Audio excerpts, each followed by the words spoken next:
மாண்புமிகு பேரவைத் தலைவர் அவர்களே, எனக்கு ஒரு ஆசை. என்னுடைய பேர குழந்தைகள் வளர்ந்து வரும்பொழுது போதை இல்லாத, மது பழக்கம் இல்லாத தமிழகம் உருவாகி இருக்க வேண்டும். அது என்னோட ஆசை மட்டுமல்ல, தமிழ்நாட்டில் இருக்கக்கூடிய அத்தனை பெண்களுடைய ஆசையும் அதுதான்.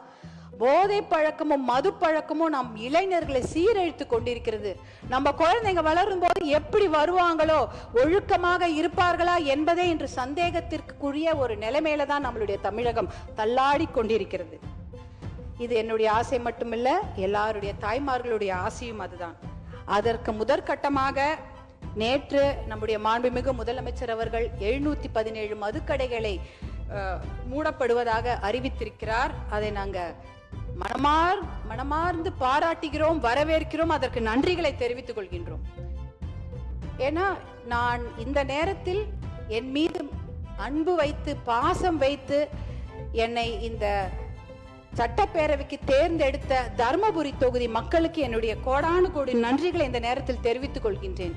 ஏனென்றால் தர்மபுரி மாவட்டத்தில் தான் மது பழக்கம் என்பது அதிகமாகவும், மது வணிகம் என்பது அதிகமாகவும் இருக்கிறது.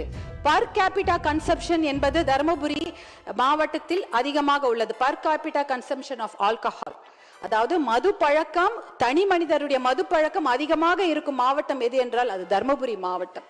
அப்படிப்பட்ட அந்த நிலையில் முதற்கட்டமாக நீங்கள் 717 மதுக்கடைகளை மூட உத்தரவிட்டிருப்பது அது மிகப்பெரிய ஒரு விஷயம். அது பெண்கள் எல்லாரும் அனைவரும் வரவேற்கிறார்கள். என்னுடைய தர்மபுரி தொகுதியில பேருந்து நிலையத்துக்கு அருகில் ஒரு 3 டாஸ்மாக் கடைகளை நேற்று மூடி இருக்கிறார்கள். இதற்கு எங்களுடைய பாராட்டுதல்களை நாங்கள் கண்டிப்பாக தெரிவித்துக் கொள்கின்றோம்.